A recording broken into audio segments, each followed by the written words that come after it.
Senhor esteja convosco. Ele está no meio de nós. Proclamação do Evangelho de Jesus Cristo, segundo João.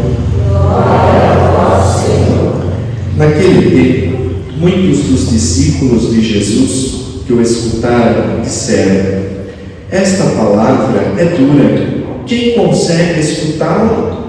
Sabendo que seus discípulos estavam murmurando por causa disso mesmo, Jesus perguntou: isto vos escandaliza? E quando virdes o Filho do Homem subindo para onde estava antes? O Espírito é que dá a vida, a carne não adianta nada. As palavras que vos falei são Espírito e vida, mas entre vós há alguns que não creem. Jesus sabia desde o início quem eram os que não tinham fé e quem havia de entregá-lo, e acrescentou: é por isso que vos disse, ninguém pode vir a mim, a não ser que lhe seja concedido pelo Pai. A partir daquele momento, muitos discípulos voltaram atrás e não andavam mais com ele. Então, Jesus disse aos 12: vós também quereis ir embora? Simão Pedro respondeu: a quem iremos, Senhor? Tu tens palavras de vida eterna. Nós cremos firmemente e reconhecemos que Tu és o Santo de Deus. Palavra da salvação. Glória a vós, Senhor.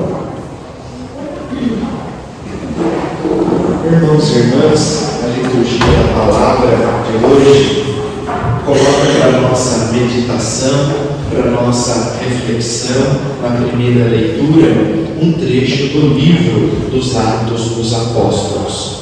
Os exegetas, os estudiosos da Bíblia, eles costumam dizer que o livro dos Atos dos Apóstolos poderia ter um segundo nome, que são os Atos do Espírito Santo. Em que São Lucas, quando escreve o livro dos Atos dos Apóstolos, ele mostra uma ação extraordinária do Espírito Santo através dos apóstolos, logo depois que eles recebem o Espírito Santo no dia de Pentecostes. Estamos aqui diante de um trecho do livro dos Atos dos Apóstolos, em que ele mostra para nós Pedro, o primeiro Papa da Igreja, conduzido pelo Espírito Santo, repetindo as mesmas ações de Jesus.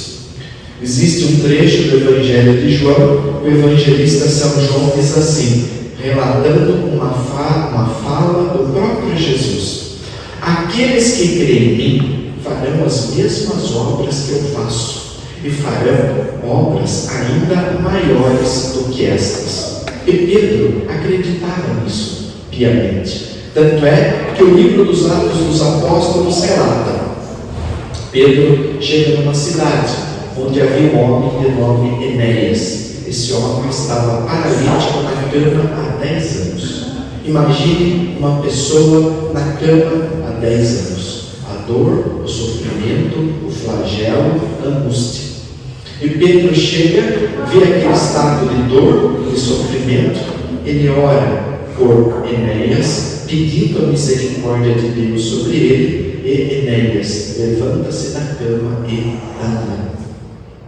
Depois ficaram sabendo, uma família de uma moça chamada Tábita, que Pedro estava em jogo, que na cidade onde Tábita estava era do lado. E Tábita era uma moça muito piedosa, ela ajudava muito em obras de caridade na comunidade e também dava muitas esmolas para ajudar a comunidade. E o que aconteceu com ela? Ela ficou doente e acabou morrendo. Logo depois que ela morreu, mandaram chamar Pedro mesmo assim. Olha a fé da comunidade, né? Podiam dizer para ele: nem vem, ela já morreu, não tem nada que possa ser feito. Mas mandaram chamar Pedro. E Pedro chegou. E ela já estava no andar de cima, a casa era um sobrado, colocaram o corpo lá em cima e estava sendo velado. Quando Pedro entra na casa, ele vai até o segundo andar, e viu, chegou lá vendo aquele clima de velório, né? E mandou que todo mundo saísse, que ele precisava de silêncio para rezar. Fechou a porta do quarto onde estava o corpo sendo velado. Pedro se ajoelha, entra em oração profunda e logo depois que ele termina a oração, ele vai, segura a moça pela mão e diz: Tabita, levanta-te. E a moça que estava morta ressuscita. E ele entregou a moça viva para a família novamente. Quando nós vemos essas duas ações extraordinárias, a gente vai ver que Pedro de fato está sendo discípulo de Jesus, porque ele está pisando nas mesmas pegadas do Mestre. Será que Pedro, quando curou o paralítico Enéas, quando Deus curou através de Pedro, através da oração dele, o paralítico Enéas, Pedro se lembrou quando desceram numa casa, um paralítico numa maca, e Jesus curou aquele paralítico, e o paralítico saiu andando, carregando sua maca? Será que Pedro, quando orou por Enéas, ele se lembrou quando Jesus encontrou um homem paralítico na beira do tanque, na piscina de Betesda, que ele queria entrar lá para mergulhar e ser curado da paralisia, mas nunca conseguia, e Jesus devolve a cura daquele homem que recupera o movimento das suas pernas? Ou então teria Pedro, quando pegou Tabita pela mão, se lembrar quando Jesus entrou na casa do centurião Jairo, do chefe da sinagoga Jairo, e Jesus fecha as portas, e Jesus manda sair todos daquele clima de velório. Estava lá apenas Pedro, Tiago e João, e Jesus toma a menina pela mão e diz: Talita cumi, e quer dizer: menina, eu te ordeno, levanta-te. E aquela menina que estava morta havia ressuscitado. Então nós vemos que Pedro, ele segue os passos de Jesus. Por quê? Pedro queria ser um bom pastor para a comunidade, né? Pedro queria estar perto da dor e do sofrimento do seu povo. Pedro queria ser um instrumento, um anjo bom de Deus, para ser esse instrumento de amor e bondade para a comunidade. Sentimos muita saudade do Papa Francisco, em que ele nos lembra, no documento Alegria do Evangelho, o pastor tem que sentir o cheiro da ovelha, o pastor tem que estar próximo da ovelha. Vamos lembrar o Papa Francisco também dizendo que é preciso tocar a carne sofredora de Cristo na vida das pessoas que sofrem. Ele, Pedro, como o primeiro Papa da Igreja, ao curar, orar a Deus e pedir a cura de Enéas, e orar a Deus e pedir a ressurreição de Tabita, Pedro entra na história de dor e de sofrimento do teu povo. Ou seja, a primeira leitura, hoje, para uma comunidade que celebra a festa do bom pastor, é um sinal muito concreto, que uma comunidade que tem o bom pastor como seu norte, como a sua referência, como a sua orientação, tem que ser uma comunidade em que os seus membros têm que estar próximos uns dos outros. Tem que ser pastores que sentem o cheiro das ovelhas. Tem que ser pastores que se aproximam da dor e do sofrimento do outro para estender a mão, para ajudar, para ser solidário, para dizer: eu estou aqui, eu estou com você. Então, esse trecho dos Atos dos Apóstolos mostra para nós Pedro sendo um pastor solidário, um pastor amoroso, um pastor que acolhe, um pastor que ama, um pastor que cuida das suas ovelhas. Oxalá essa primeira leitura inspire a cada um de nós a também sermos esses pastores que querem cuidar, estar próximos daqueles que precisam de nós. Muito bem, quando vamos já para a primeira leitura, nós vamos nos deparar com o final do Evangelho de João, no capítulo 6. Quem teve a oportunidade de ir à missa durante essa semana, ou quem não foi, apenas fez as leituras dos Evangelhos dessa semana, nós vamos ver que Jesus ele fala sobre o discurso do pão da vida, em que Jesus diz que a carne dele é verdadeira comida e o sangue dele é verdadeira bebida. Porém, ali onde Jesus estava conversando, tinham dois grupos de pessoas. Primeiro, os 12 apóstolos, os 12 discípulos. O segundo grupo era um grupo de pessoas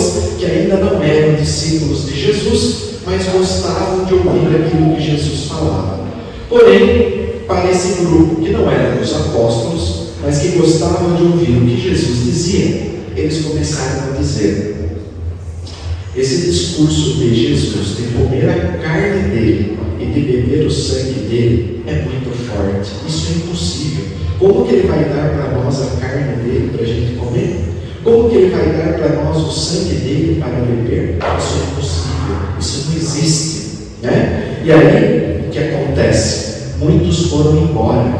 Muitos não acreditaram no discurso que Jesus fez sobre o pão da vida. Olha, isso é demais para nós vamos embora.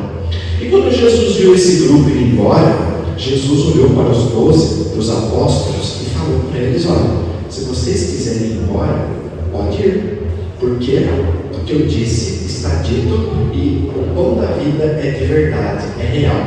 E aí o que faz Pedro, o primeiro papa da igreja? Senhor, a quem iríamos nós, se só você tem as palavras de vida eterna? Então vejam, quando Jesus falava em parábolas, ele depois era interpelado pelos discípulos: mestre, explica para nós a parábola do joio. Mestre, explica para nós a parábola do semeador. Mas aqui Jesus não falou em parábola. Jesus falou claramente: o meu corpo é verdadeira comida, o meu sangue é verdadeira bebida. Quem come a minha carne e quem bebe o meu sangue viverá eternamente. E ele disse: quem não come a minha carne e não bebe o meu sangue não terá a vida em si mesmo. Por isso, irmã, da Eucaristia é matéria de fé. Quando nós estamos na missa e o padre termina a consagração, ele diz assim: eis o mistério da fé. Não é mais pão, mas é o corpo de Cristo. Não é mais vinho, mas é o sangue de Cristo. O milagre da transubstanciação. Tem aparência de pão, tem gosto de pão, tem aparência de vinho, tem gosto de vinho, mas não é mais. É o corpo e o sangue de nosso Senhor Jesus Cristo. O seu alimento para nós. Porque Jesus sabe que nós somos fracos. Jesus sabe que nós somos limitados.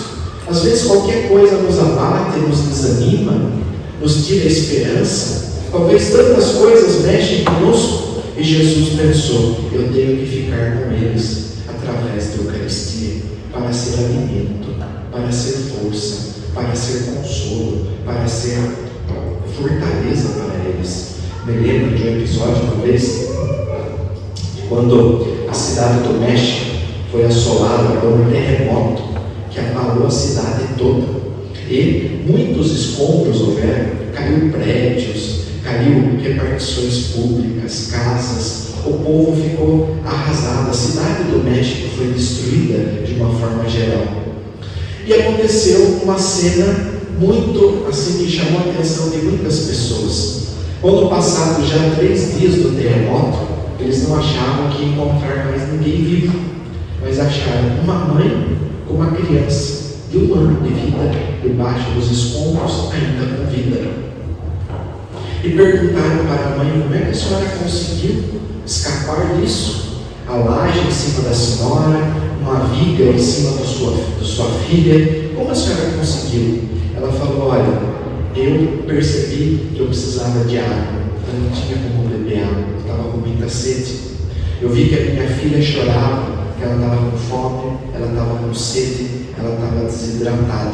E eu vi do meu lado uma garrafa quebrada e o caco de vidro do lado. Eu não tive dúvidas, eu cortei o meu dedo no caco de vidro da garrafa e coloquei o meu sangue e o meu dedo dentro da boca da minha filha. E a minha filha se alimentou do meu sangue e ela não morreu e ela não ficou desidratada por causa disso.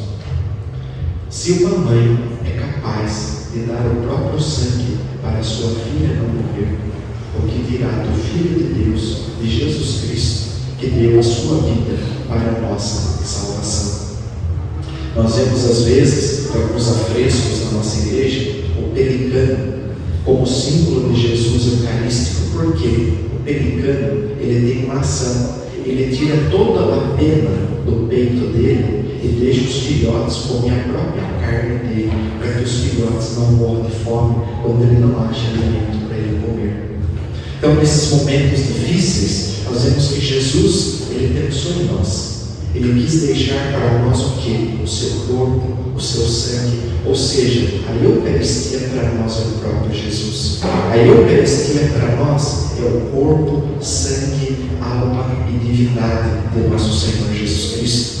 Estamos aí nos aproximando, quando chegarmos no mês de julho, duas festas importantíssimas, Corpus Christi e o Sagrado Coração de Jesus. Junho é um mês todo eucarístico, assim como o mês de maio é um mês todo mariano, para a gente celebrar que Jesus deixou a Eucaristia para nós. Jesus deixou isso para nós. O Papa Francisco, com muita propriedade, dizia: a Eucaristia é um remédio para aqueles que ainda não são perfeitos e querem ser perfeitos. A Eucaristia é um sinal para aqueles que já são perfeitos se mantiverem na perfeição. Vai dizer que São João Bosco, o santo fundador da congregação dos Salesianos, se você quiser muitas graças, vai muitas vezes ao sacrário, vai muitas vezes se encontrar com Jesus na Eucaristia.